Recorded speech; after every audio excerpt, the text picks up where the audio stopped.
Naglalagay ng kolorete sa aking mukha para di nila malaman ang tunay na naganap, na ikaw at ako ay hindi na.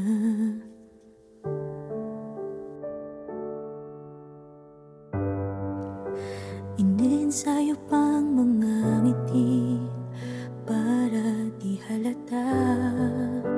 Damdamin ko'y pinipigil, sa loob umiiyak, dahil ikaw at ako ay hindi na.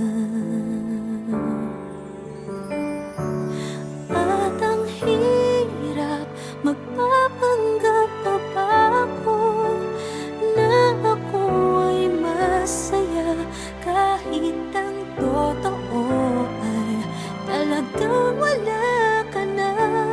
At kung bukas pagmulat ng aking mata, may mahal ka ng iba, wala na akong magagawa.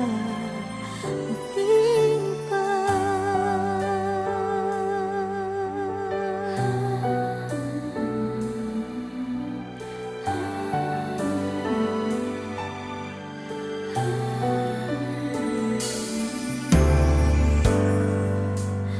Paano ko sasabihin sa mga kaibigan ko kung ako din ang sisisihin?